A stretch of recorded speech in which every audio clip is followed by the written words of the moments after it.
Once again, good morning sa tanan. So, salamat sa Ginoo sa kadasig naghatag kanato. So, karon nga morning special ang atong mensahe. Okay, special nga Sunday na to. Or of course, every Sunday is special. But especially nga topic to kay connect ni siya sa atong situation karon. Ang title sa atong mensahe karon nga buntag is Living in View of Christ's Imminent Return. Living in view of Christ's imminent return. Kung sensitive ta sa panghitabo sa kalibutan, tanaw na ito mga panghitabo sa kalibutan, sa gingon ni Brother Jonard ganihang gira. So, kung atong balikon na ito, gikan sa 2019, di ba nag-start ang, before pa sa 2019, di ba, doon ay linog, earthquake. Then, next, 2019, pandemic. Kaya naman doon pa deko, itong 2018 yata ito, nag-preach ko sa Bansalan, nga naglinog, hindi ko suga. Before to sa pandemic, after sa atong earthquake, then pandemic, then misunod karon ang gira. O posible kining war escalate into worldwide conflict. Posible, tama sayon. Pray na itong adili, unta. Nga after sa gira, posible mo resulta kini og kagutom.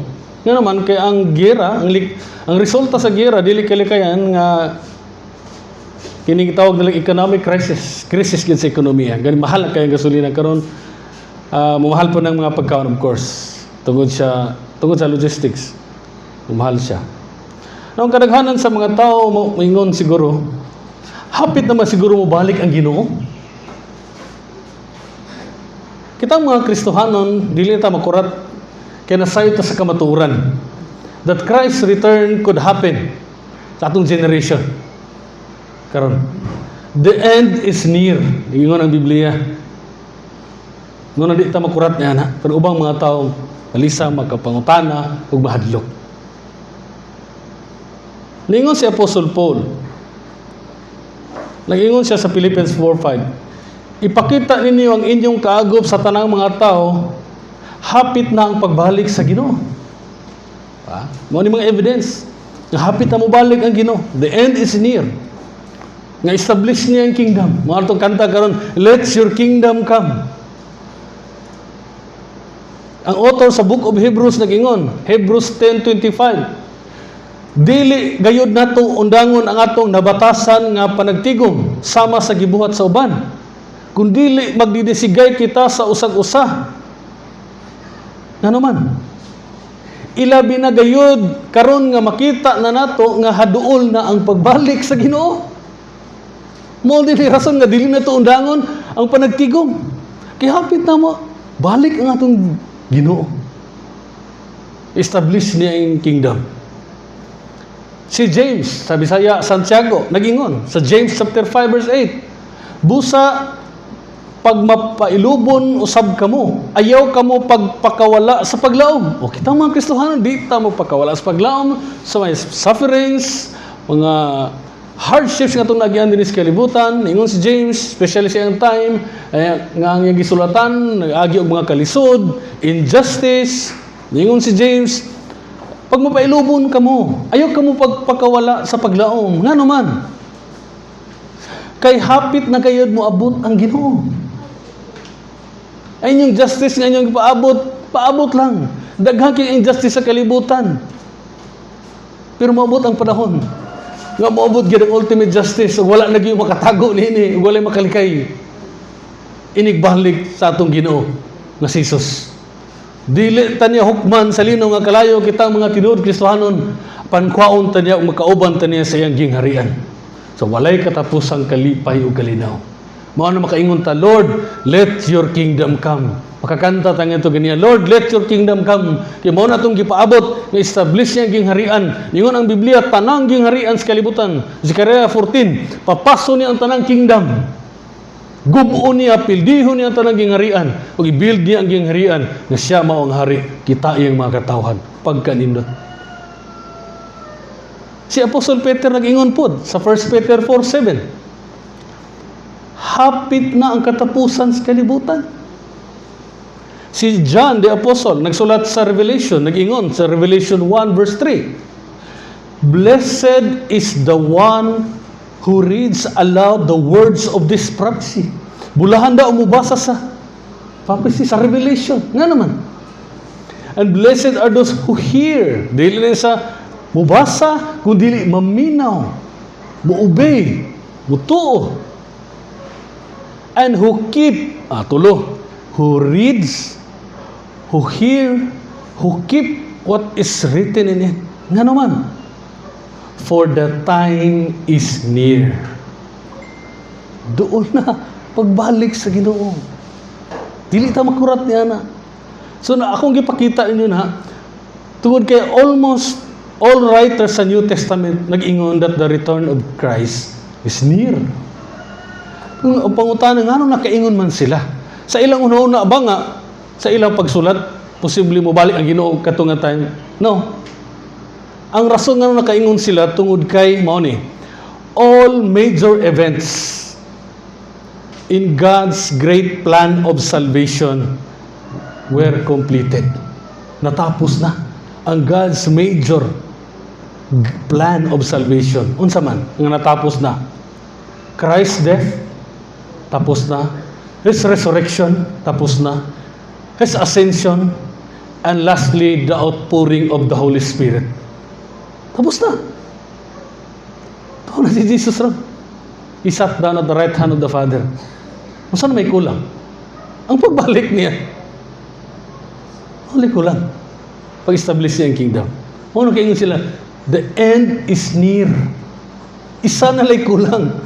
Ang pagbalik niya. Kung matapos na pagluwas ang tanang tao nga ang ngalan na lista sa libros kinabuhi, mubalik siya.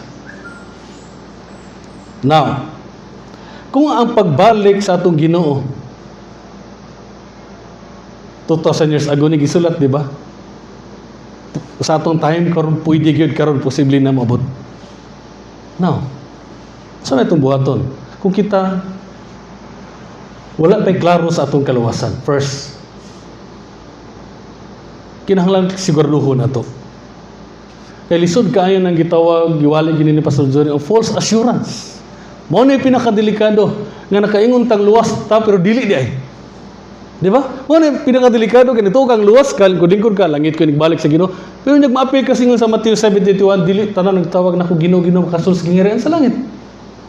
Yung matud pa sa kung nabasa nga writer, mao daw na ang pinaka sakit nga pulong nga madungog sa tawo nga gikan sa Dios. Nga naman, nagtuo ka nga ang Dios mo imong amahan. Amahan pasudlo ko sa langit kay imo mo kong anak. Yun ang Ginoo. Ha? O ko kailan nimo?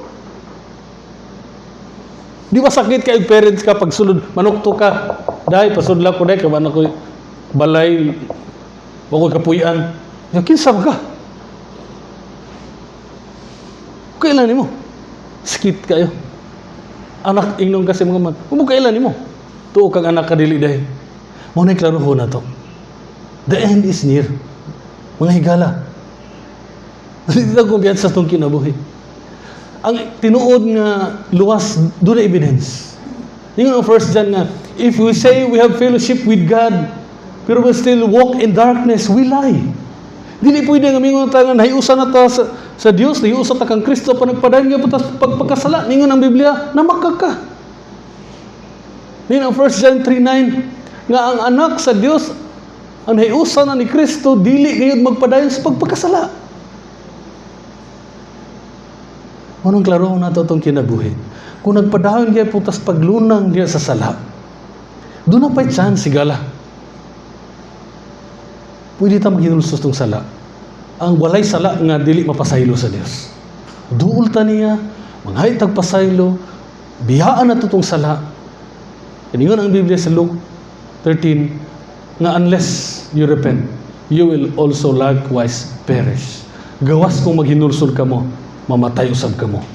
Eternal death ang gisgutan na sa lake of fire. Now, para usab ka na ito mga Kristohano na, sigurado nga luwas na. Makaingon ka nga luwas sa gid ko. Dili tungod sa itong kagaling, of course, pero doon na evidence. Ang Kristohanon dili na sa pulong lang o dili makita gina sa kinabuhi. Kaya ningon ang Biblia nga ang Kristohanon is all about transformation. Di ba? If anyone is in Christ, 2 Corinthians 5:17, if anyone is in Christ, he is a new creation. Transform nga tao. Ang Dios nag-transform. Tagaan tinag bag-ong kasing-kasing. Kasing-kasing nga mo-obey sa Ginoo o mo-hate sa sala. Now, kung makaingon ka niya nga gibag-o na ka sa Dios, nakita ni mga luwas na gyud ka, kay dunay kausaban si mo kinabuhi, tungod kay ituo ka, isali ka nga si Kristo ra gyud makaluwas nimo, o naghinulusod ka sa imong mga sala. Now, in view of Christ's imminent return, ingon nga mga Kristohanon, how should we live in view of Christ's imminent return? Unsaon na to pag kinabuhi, nga hapit naman ay ang pagbalik sa atong Ginoo nga si Kristo. Kita mga Kristohanon, saan man dapat na buhaton? Doon na mo yung mga Biblia, paligog abli, sa 1 Peter chapter 4, verse 7 to 11. 1 Peter 4, 7 to 11. Sahon ako. Bisaya ako masahon. 1 Peter chapter 4, verse 7 to 11. Unang Pedro 4, 7 hangtod sa 11. Hapit na ang katapusan sa kalibutan. Busa pagbaton kamo og abtik nga panghuna-una og pagpugong kamo sa inyong kaugalingon, aron walay mahimong babag sa inyong pagampo. Ug labaw sa tanan, paghinigugmaay kamo. Sa kinasing-kasing gayud. Kay kung may paghigugma ka sa imong isig ka tao, mapasaylo mo siya bisan daghan ang iyang sala. Pag maabi-abihon kamo sa usag-usa sa walay pagbagulbol, matag usa kanato gihatagan sa Dios og gasa. Gamito na to kini alang sa kaayuhan sa matag usa, isip maayo nga sinaligan ni ining nagkalain-lain nga mga gasa. Ang gihatagan sa gasa sa pagwali, kinahanglan magwali sa pulong sa Dios, o ang gihatagan sa gasa sa pagtabang sa uban, kinahanglan mutabang sumala sa iyang makaya nga gihatag sa Dios, aron madayeg ang Dios pinagi kang Kristo Jesus, Kristo sa tanan ninyo nga binuhatan. Gamahanan siya og dalaygon hangtod sa kagturan. Amen. So si Peter ang nagsulat ani, ang author, sa 1 Peter and 2 Peter. Apan ang nagsulat dili si Peter, si Silas. Si Peter ang author pero nagsulat si Silas. Ngano na kayong kuana? Tanawas chapter 5 verse 12.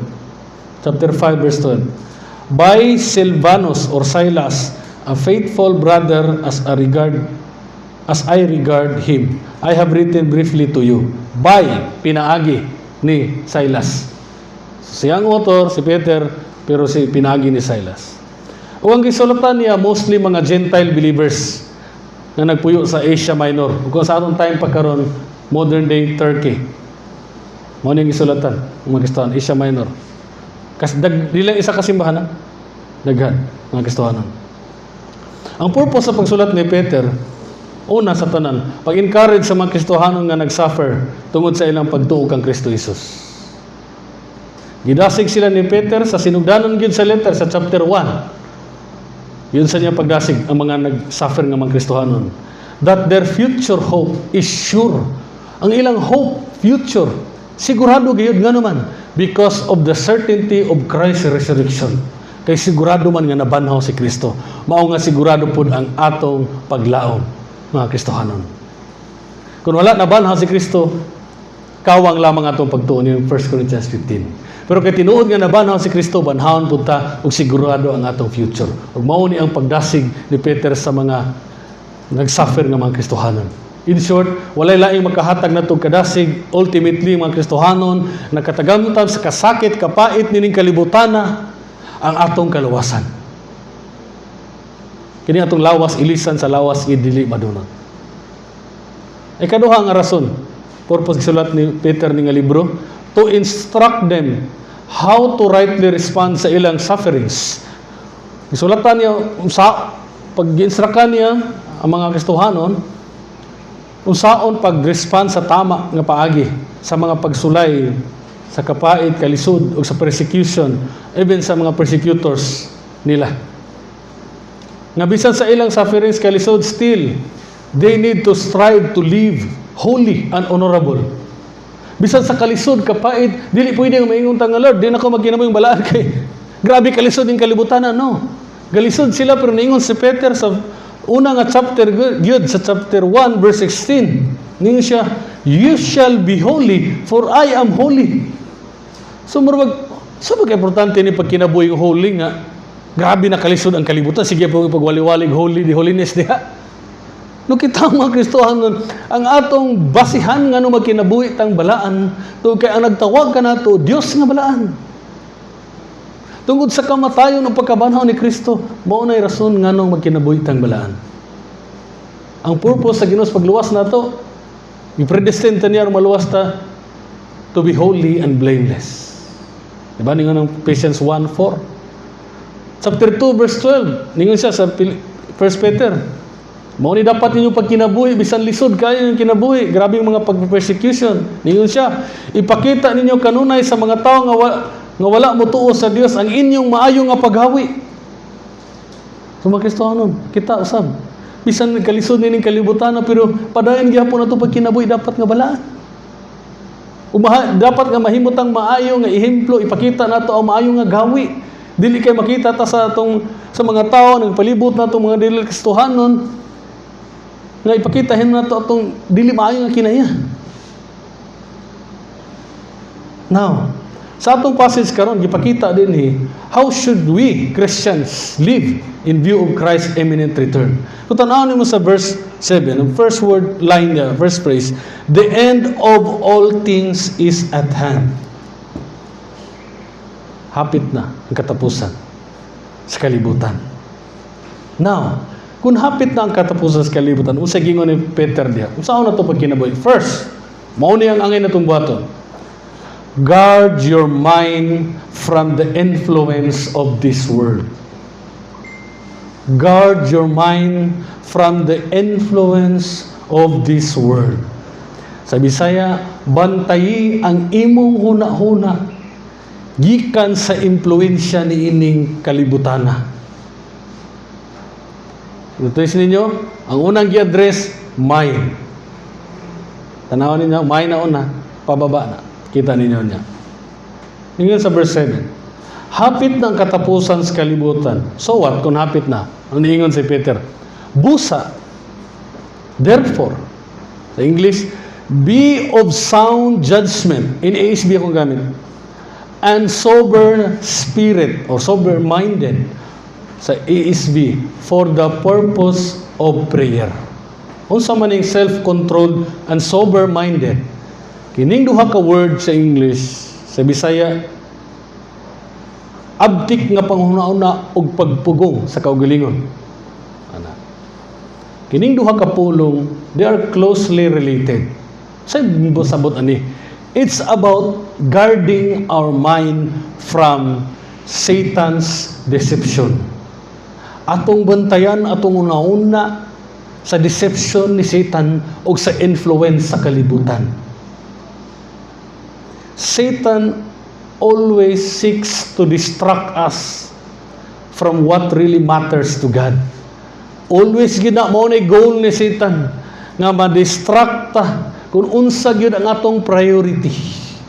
Daghan kay distraction na buhaton ni Satan para malimot ta sa atong priority, para ma-distract ta, ma-redirect ang atong goal. Satan plays mind games with Christians. Mao niyang battlefield sa Kristohanon ang atong una-una. Wala mo kabantay. Gikan karon pagsimba nato. Wow, grabe mo kadasig. Marag dutas puno sa Ginoo. Paggawas mo, pag ulit mo sumbalay, pwede ka pag ulis balay. Yaw-yaw ka may itong kasala na po ka. Mauna ang battlefield sa Kristohanon, ang atong mind. Tanaw, ningon si Paul, paminaw, ningon si Paul sa 2 Corinthians 11 verse 3. Yun siya, but I am afraid that as the serpent deceived Eve by his craftiness, yun siya, your minds will be led astray from the simplicity and purity of devotion to Christ. Sa Bisaya, apan hadlok ako nga basin kun malimbungan kamo sama kang Eva nga gilimbungan sa bitin ug mawala ang inyong matinud-anon nga tinguha og pagsunod kang Kristo. your minds will be led astray. Unsa ang ma-led astray? Ang atong una-una.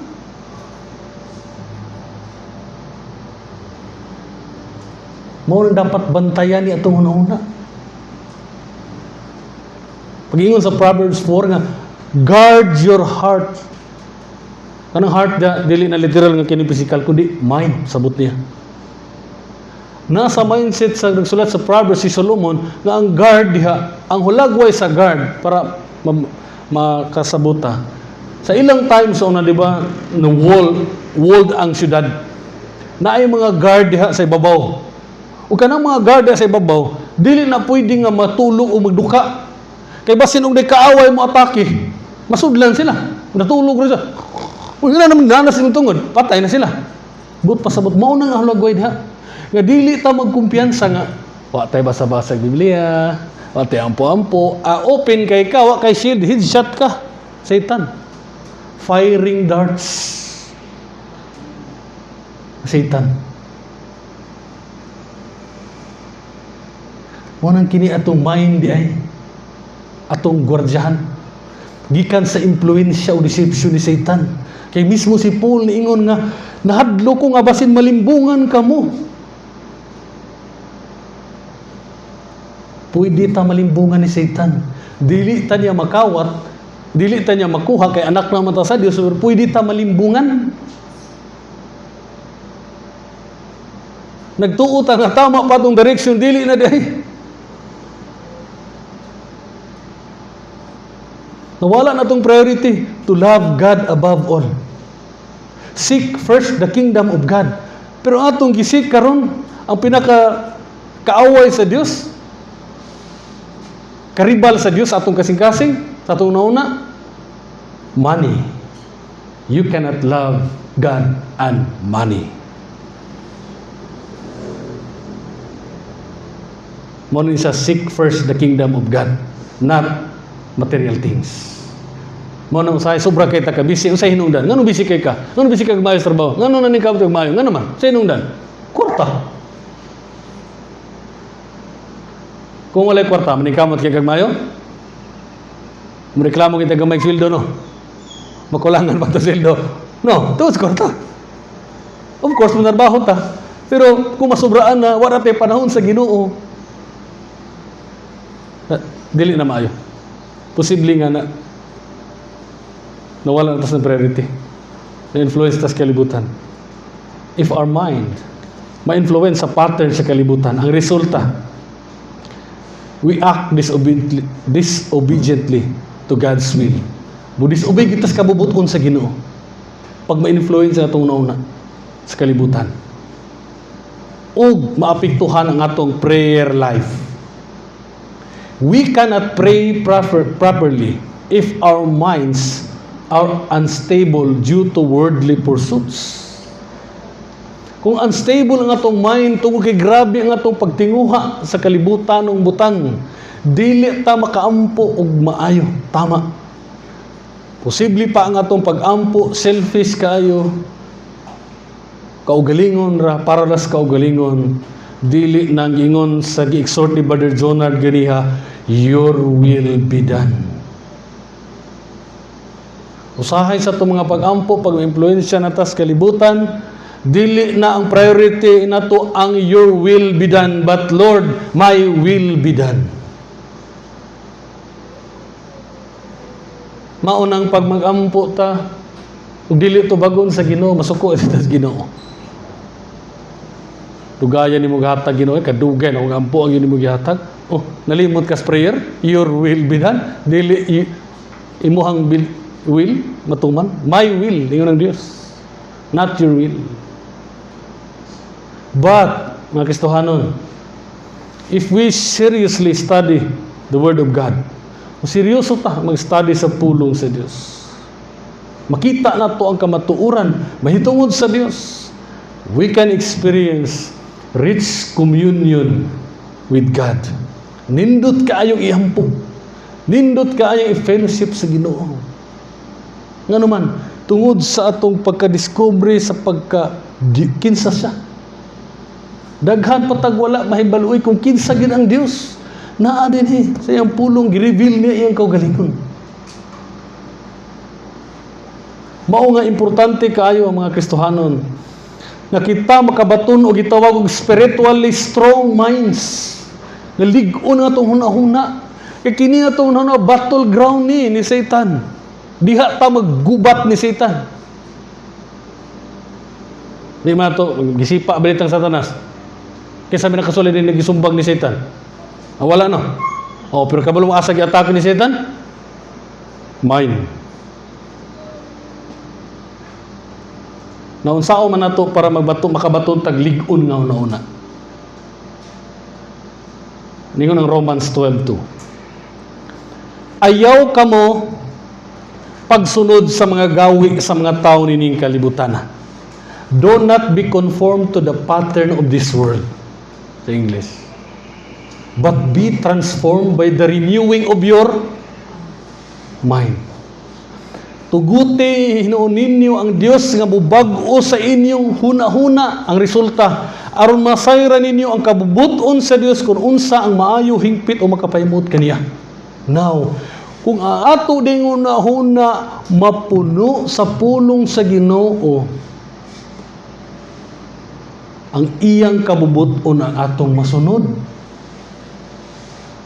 Ug ang iyang kabubuton maayo, hingpit, ug makapahimuot kaniya. Mao na ang will sa Dios. Good, hingpit, perfect, pleasing ang will sa Ginoo. Colossians 3:2. Isentro ninyo ang inyong mga nahuna sa mga butang nga langit nun, dili sa mga butang nga kalibutanon. Sumao ni usa sa paagi. Maigsoon nga makabaton taglig-on nga una-una. Unsay buhaton nato? Isentro ninyo ang inyong huna-huna sa mga butang nga langit nun. Dili sa mga butang nga kalibutanon, di ba? Contrast. Set your mind on things above, not on earthly things. Not mind. Kinsa may naas langit? Ang Diyos. Colossians 3:16. Papuy-a ang pulong ni Kristo diha kaninyo sa kadato gayud. Sa English, let the word of Christ richly dwell within you. Asa man within you? Sa atong una-una gyapon. Dapat ang atong una-una mapuno sa pulong sa Diyos. Now, pangutana. Kumusta ang imong daily reading? Meditation, memorization. Kada adlaw ba ta nag-aabasa sa pulong sa Diyos? Kada adlaw ba ta nag-meditate sa pulong sa Diyos? Nag-memorize sa pulong sa Diyos? Mga igsoon, kung ang atong una-una dili mapuno sa pulong sa Diyos, lahi ang mupuno ana. Kabalo mo unsay mupuno? Ang influence sa kalibutan. Puro kalibutanon atong panguna-una bisan pag Kristohanon ta. Kapuydi ta madisib ni Satan. Dili ta ang mahimo ni Satan, kabalo mo ang mahimo lang ni Satan, i-distract ta. Mahimo tang ineffective sa bulwaton sa Dios. Unsaon na ta pag mahimong effective kung puro na lang tas dili nga direction instead diri ng will sa Ginoo. Kalibutan.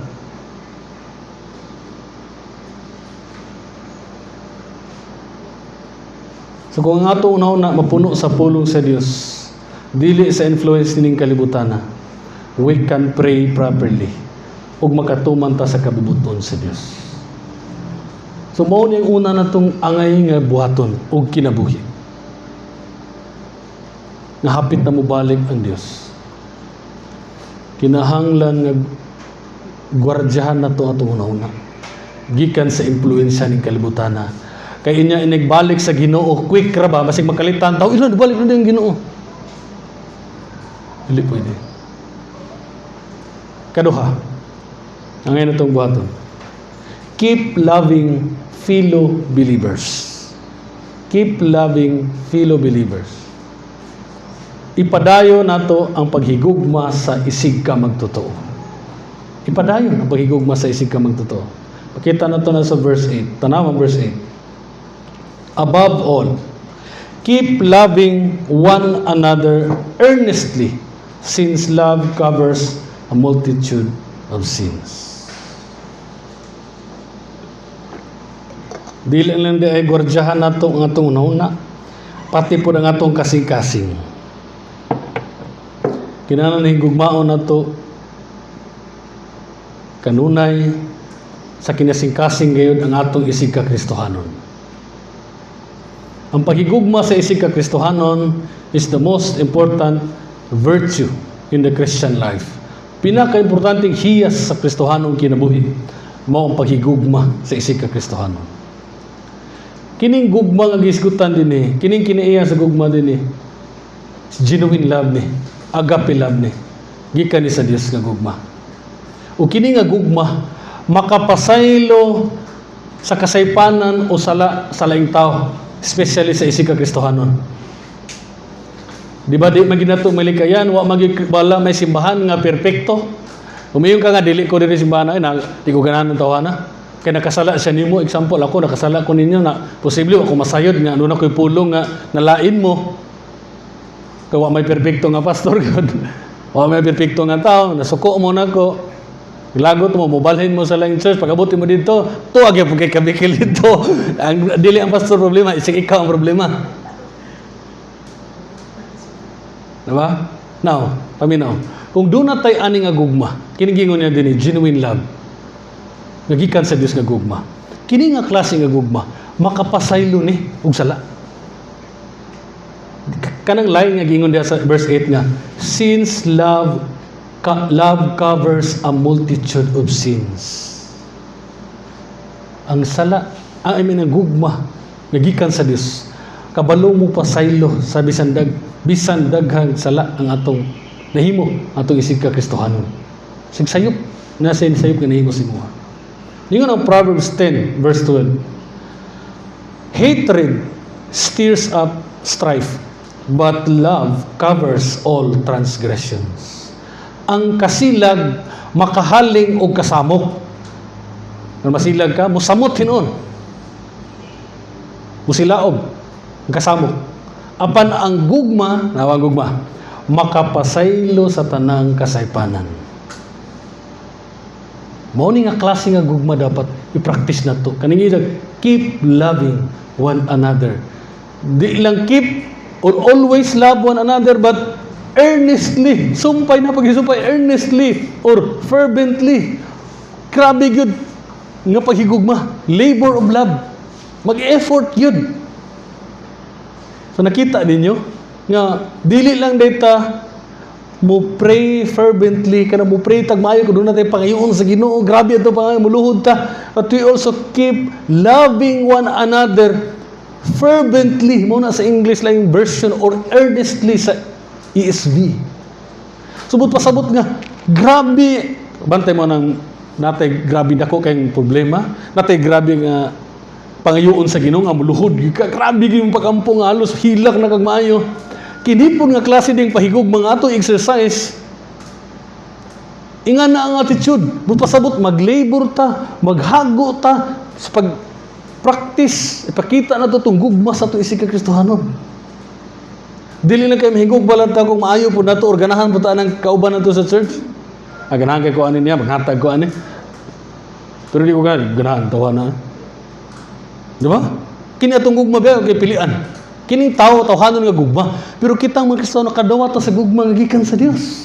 Romans 5 verse 5. Ang gugma sa Dios gibubo ka na to, pinaagi sa balang Espiritu Santo, di ba? Galatians 5:22, the fruit of the Spirit is love. Genuine love, agape love, gikan sa Dios.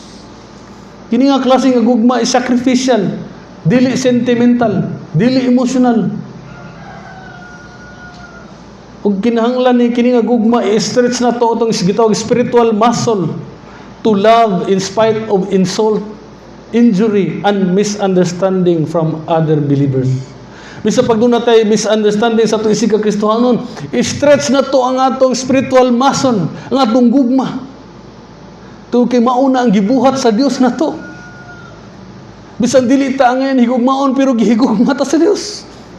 Bisan natong isig ka-Kristohanon kung nakasala na to, mingon ta nga, bahala na siya. Nga naman, di ko amitingan na, simba na, ginuupit akong gisimba. Dili pwede may igsuon nga may kagigugma ni mo ang Ginoo pero ano may igugma ang isig ka-Kristohanon. Pero makahigugma ta tungod kay kini nga gugma nga naa nato gikan sa Dios.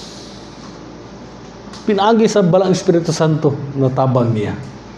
Mao nang mga igsoon, ato gyud ipakita niya atong gugma. Keep loving. Pakita nato tong gugma sa atong isig ka-Kristohanon. Nganong importante may kaning brotherly love atong gugma sa atong isig ka-Kristohanon. Tulo ka primary reasons nga hatag ninyo. Una, ano importante kanya exercise na itong gugma sa itong isig ka-Kristohanon? First, it reveals to the world that we are Christ's true followers. Nag-reveal ni, nagpakita ni sa kalibutan nga kita tinuod sumusunod ni Kristo kung doon natin gugma sa itong isig ka-Kristohanon. Asa nga verse? John 13:35. Ningon siya. John 13:35. Kung maghigugma ay kamo, masayran sa tanan nga kamo akong mga tinunan. See? Kita ninyo? Makaingon ang mga dili Kristohanon na kita tinuod mga Kristohanon, mga disipulo ni Kristo, sumusunod ni Kristo, kung doon na tayo gugma sa atag isa. So, in contrast, kung dili ta maghigugma ay, maka-question sila sa atong identity. Ang kaduha, nga importante ang brotherly love. Ang atong paghigugma sa atong isig ka-Kristohanon. Second, it reveals our true spiritual identity. Or mag-proof ni siya that we are children of God. 1 John 3:10, nagingon. Tanawa na, 1 John 3:10. Sa ingon ni ini, maila kung kinsa gyud ang mga anak sa Dios o kinsa ang mga anak ni Satanas. Tanawa, kinsa ang anak mailhan, klaro kayo daw. Ang anak sa Dios, ang anak ni Satanas. Now, unsa man ang anak ni Satanas? Ang tao nga wala nagabuhat og matarong, but pasabot ang padayon sa pagpakasala. Anak na sayawa. Ikaduha, nga kinaiya sa anak sayawa. Ang wala nagyahigugma sa iyang igsuon or brothers or sa isig ka-Kristohanon, dili anak sa Dios. Kasi sa ilang time, sa pagsulat ni John sa iyang letter, doon ay mga tao nga nag-claim nga sila Christian. Kung mabantayan ninyo ang 1 John, kung nakahinumdum sa series sa 1 John, daghan kay word nga gibalik-balik nga, if we say, kung miingon kita nga naiusa kita kang Kristo, kung muingon kita nga anak kita sa Dios, kung muingon kita nga naman daghan sa iyang time nga nag-claim nga Christian pero dili nga naman wala sila gugma sa ilang isig ka-Kristohanon nga tinuod Kristohanon kauban sa church ug namiya pud sila kay dili sila tinuod nga anak sa Dios. Ikatulo, nganong importante ang brotherly love? Ang gugma sa isig ka-Kristohanon importante. Third, it delights God. Makapalipay ni sa Ginoo. Psalms 133 verse 1. Pagkamayo og pagkanindot, kung ang katawhan sa Dios magpuyo nga may panaghiusa. Wow. Mo ni rason nga nung i-practice, importante kay brotherly love to kay kini makalipay sa Dios. Then tanaw ni mong verse 9. Nagingon ang verse 9. Show hospitality to one another without grumbling. Pag maabi-abihon kamo sa usag-usa sa walay pagbagulbol. Kining command nga to be hospitable, literally, is kini to love strangers. Kana pahigugma sa dili nato kaila. Kini nga gugma beyond sa circle sa Christians. Dili lang sa mga Kristohanon, pati sa mga tao wa ta kaila. Of course, our first responsibility is to love our brothers in Christ. But our responsibility does not end there. Dili lang para sa mga Kristohanon. Hindi ato po ipakita atong gugma sa mga tao nga wala ta kaila. Mao nang hospitable. To love strangers. Galatians 6:10, tanawa, ingon. Busa kung may kahiguyunan kamo, dili nato palabyon ang pagbuhat og maayo ngadto sa tanang mga tao. Di ba? Dili na nato palabyon ang pagbuhat og maayo ngadto sa tanang mga tao. Og labi na gayod sa atong mga isigka sa mga igsuon sa pagtuo. Especially those who belongs to the household of faith. Ang atong love, kinahanglan mo extend ngadto sa mga dili Kristohanon. Hebrews 13:2, tanawa. Hebrews 13:2. Ayaw ninyo kalimti ang pag-abi-abi sa mga dumuduom. May mga tao kaniadto nga nagbuhat niya na o wala siya masayod nga katong ilang bisita di ay anghel. Of course, dili ta mag-hospitable kay basig nono na ta nga basig anghel din akong entertain. May na lang. O dili na may rason ha. Higugma ta tungod kay gusto kumad ni sa Ginoo og kini makapahimaya sa Dios. Kung mutabang tog strangers, of course, magbantay po ta. Gamiton po nato itong common sense kay basin o budol-budol na ito gitawagan. Ha? Diba? Sig magingilad na ito. Tungod kay grabe kay kakaba. Yun mas pastor nga, yun bang Biblia ang maabi-abiyon. Halat, anong tao? Sige, sulod mo din. Pag sulod, ano, kitulis na ka. Dili po niya na, ha? Tagaan po wisdom sa Ginoo. Oo. Pero of course, ang primary concern na to is ang pagtabang. Dili mas yun necessary nga pasudlon, mas balay. Labi na karon nga panahon, lisod na kayo. Niyong gani balita sa US nga nakabasa ko gahapon nga magbantay daw ang mga tao sa US kay basin ang ilang sakyanan pang suyupan og gasolina kay tungod sa kamahal sa gasolina sa US.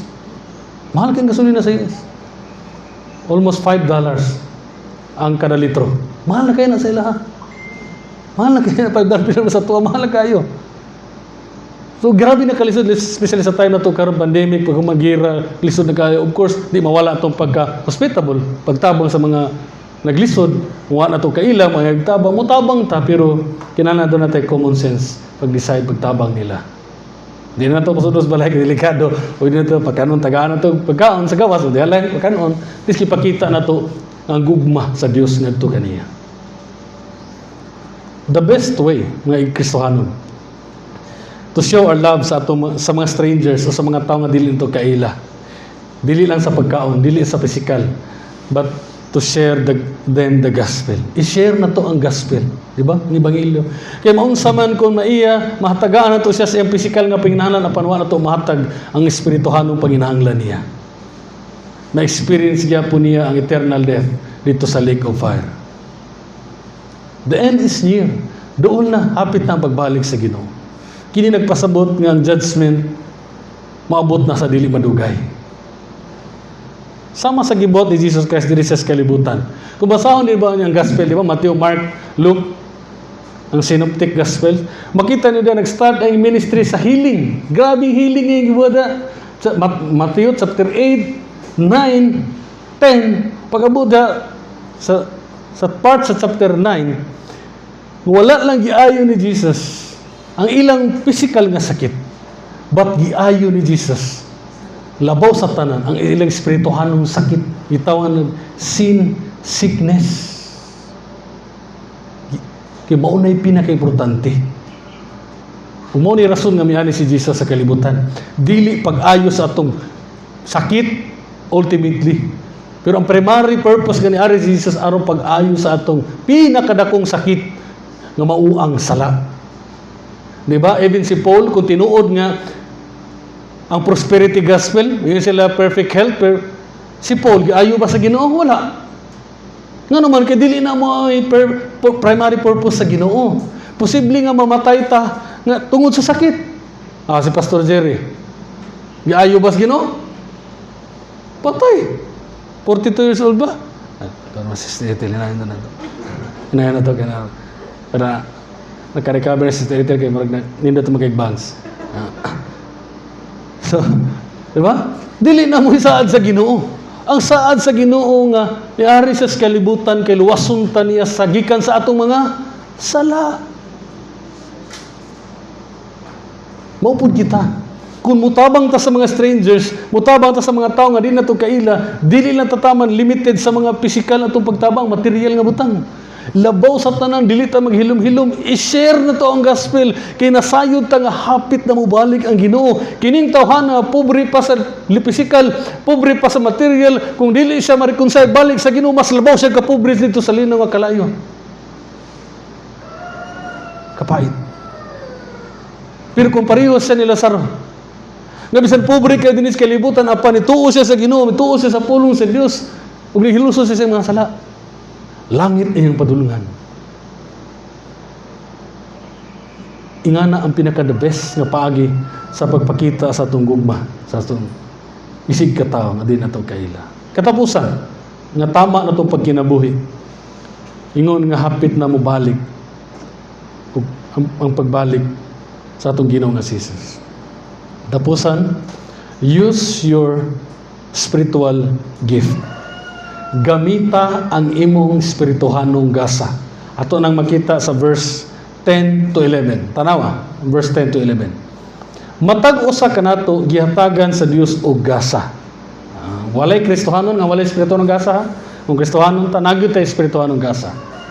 Gamiton nato kini alang sa kaayuhan sa matag usa, isip maayo nga sinaligan niining nagkalain-laing mga gasa. Ang gihatagan sa gasa sa pagwali, kinahanglan magwali sa puno sa Dios. Ug ang gihatagan sa gasa sa pagtabang sa uban, kinahanglan mo tabang sumala sa iyang makaya nga gihatag sa Dios. Aron madayeg ang Dios pinagi kang Hesukristo sa tanan ninyo nga binuhatan. Gamahanan siya ug dalaygon hangtod sa kanturan. Amen. Every Christian has received spiritual gift because of God's grace, tungod sa grasya sa Dios. Kini ato espirituhan ng gasa nakabase ni sa grasya sa Dios. Atong kaluwasan, grasya sa Dios. Atong espirituhan ng gasa, grasya sa Dios. Ang tanan, grasya sa Dios. So ang Dios naghatag kanatong espirituhan ng mga gasa, dili kay ato ning taguan, kundi atong gamiton. Ningon siya diha, use it. Gamita kini. Ano itong gamiton? Ang unang katuyuan sa atong tagsa-tagsa ka mga espirituhanong gasa is to edify the church, to build up the body of Christ. Aron mo tubo atong espirituhanong kinabuhi. Gamito nato ni atong espirituhanong gasa alang sa kaayuhan sa atong isig ka Kristohanon. Kini atong espirituhanong gasa, pwede ni makatabang nga mutubo ang atong espirituhan, atong mga kaigsunan. For example, doon na kay gasa sa paghatag. Karon kung doon na atong kaigsunan nga nagkalisod, tabang ka sa imong makaya. Now, karon pag nakita na niya sa imong kinabuhi, ingon nga kaubang Kristohanon, madasig siya. Mabless siya sa imong kinabuhi. O posible nga matama ko ito, gamiton sa Ginoo. Mutubo siya sa iyong Kristohanong kinabuhi. Mo ni purpose sa atong espirituhanong nga gasa. Dili lang ni para sa atong kagalingon, kaya para sa church yun, para mutubo ang lawas ni Kristo.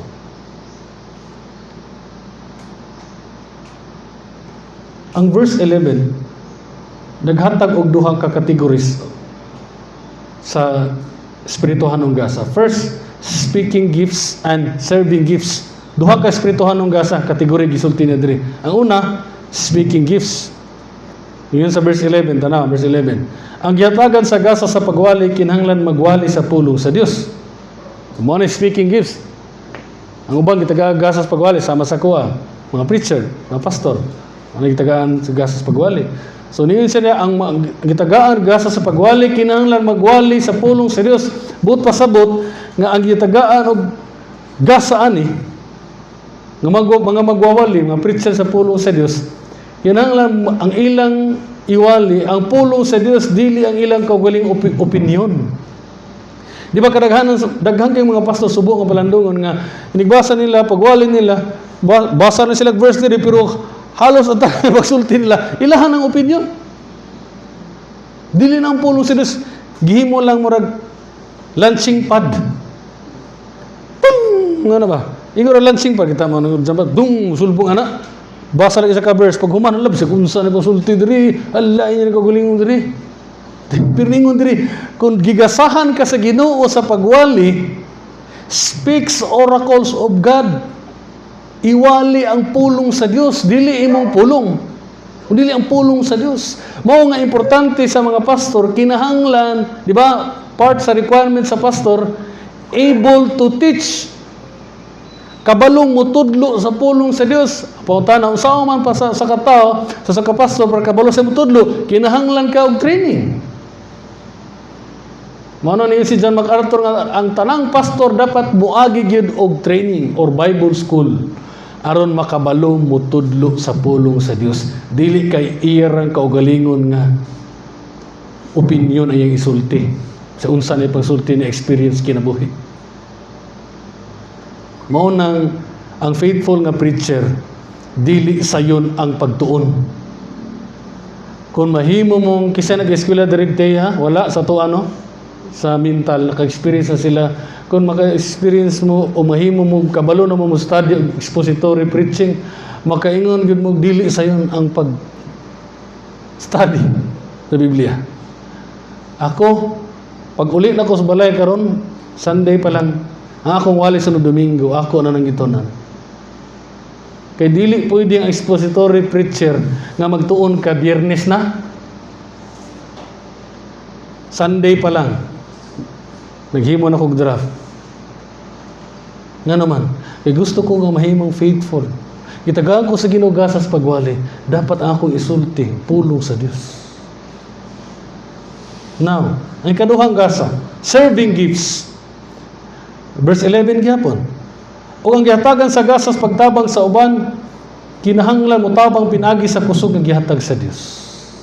So kining atong gasa sa pagtabang. Kung dili ka gasas pagtudlo, na bilong ka sa serving gift. Gikategori lang sa duha, gisamari lang sa duha.